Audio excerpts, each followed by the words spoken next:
Dragon Ball, ce n'est pas juste un manga de combat, c'est un mélange explosif de philosophie orientale et occidentale. Si tu as grandi avec Dragon Ball, comme moi et comme énormément de personnes dans le monde, tu as peut-être été formé par une philosophie sans le savoir. Aujourd'hui, on s'attaque à Dragon Ball, le chef-d'œuvre du regretté Akira Toriyama, qui nous a quitté de ça il y a bientôt 2 ans. Pour ça, on va s'attaquer à la philosophie de 3 philosophes importants, les grands et prestigieux Nietzsche, Bouddha et Marc Aurèle. Nietzsche, le plus récent dans la liste, à peine le XIXe siècle, part d'un constat radical. Les anciennes valeurs sont mortes. Les certitudes morales, religieuses et sociales qui guidaient l'humanité ne tiennent plus. Dans Le Gai Savoir, il annonce la mort de Dieu, non comme une provocation gratuite, mais comme un diagnostic. L'homme moderne est détruit, socialement, philosophiquement, religieusement, spirituellement, politiquement, artistiquement, bref, tous les fondements de l'homme moderne sont détruits. Dès lors, une question devient centrale. Comment vivre sans fondation absolue? Nietzsche répond par l'affirmation de la vie, par le risque, par le combat perpétuel dans cette vie. Dans Ainsi parlait Zarathustra, cette réponse prend une figure, le surhomme, der Übermensch en allemand. Non pas un tyran ou un être supérieur aux autres, mais un individu qui se dépasse lui-même, qui transforme ses chutes en force et son chaos intérieur en création. Le surhomme accepte l'éternel recommencement, dit oui à la vie telle qu'elle est et avance sans ressentiment, ne cherche ni la domination, ni la reconnaissance, mais la fidélité à son propre devenir. Nietzsche parlait du dépassement de soi, pas devenir meilleur que les autres, devenir meilleur que ce que tu étais hier. En réalité, il a possiblement élaboré un ancêtre théorique du développement personnel. Et ça, c'est Goku. Goku ne cherche pas à dominer, il cherche un adversaire plus fort. Parce que sans résistance, il n'y a pas de croissance. Chaque défaite est une renaissance, chaque combat est un prétexte pour se transformer. Ce qui ne me tue pas me rend plus fort. Et ça, c'est un principe direct dans Dragon Ball. Lorsque un Saiyan frôle la mort, sa puissance en devient multipliée.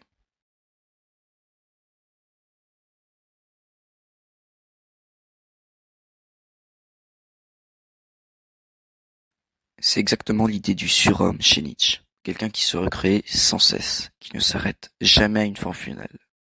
Goku n'est jamais complet. Les philosophes stoïciens partent d'une distinction fondamentale. Il y a ce qui dépend de nous et ce qui n'en dépend pas. Le monde extérieur, les événements, les autres, la maladie, la perte ou la mort échappent à notre contrôle. En revanche, nos jugements, nos intentions et notre manière de réagir nous appartiennent entièrement. Pour Épictète, Sénèque ou Marc Aurèle, l'empereur romain, la liberté ne consiste pas à maîtriser le monde, mais à se maîtriser soi-même. La paix intérieure naît lorsque l'on cesse de lutter contre ce qui est inévitable. Chez Marc Aurèle, empereur romain et philosophe, le stoïcisme devient une discipline quotidienne. Il ne s'agit pas d'étouffer les émotions, mais de ne pas en être l'esclave. La colère, la peur ou l'orgueil troublent l'âme parce qu'ils reposent sur des jugements erronés.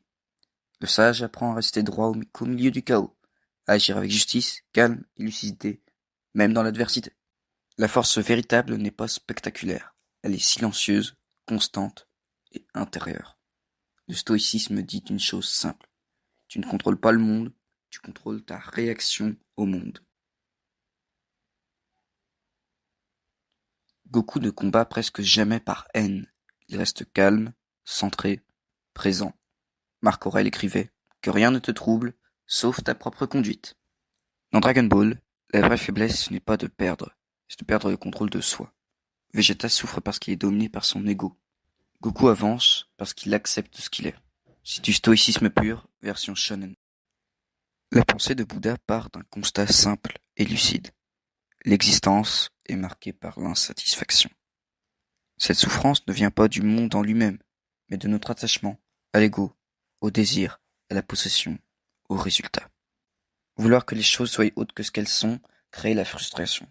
Le Bouddha n'enseigne ni le pessimisme, ni la résignation, mais une voie de compréhension. voir clairement les mécanismes de l'esprit pour s'en libérer. La libération passe par le détachement et la maîtrise de soi, en cessant de s'identifier à ses pensées, à ses peurs et à ses désirs. L'individu découvre une forme de paix profonde. Le but n'est pas de fuir le monde, mais d'y agir sans être prisonnier de l'avidité ou de l'aversion. L'éveil bouddhique n'est donc pas une fuite hors de la vie, mais une manière d'y être pleinement avec un esprit clair, calme et non attaché. Le Bouddha enseignait le détachement. La souffrance naît de l'attachement à l'ego, au pouvoir, au résultat, au matériel. Et Goku ne s'attache ni à la victoire, ni à la gloire, ni même à la survie. Il combat parce que c'est le chemin, pas pour la récompense. L'ultra-instinct, ce n'est pas juste une transformation, c'est même un état.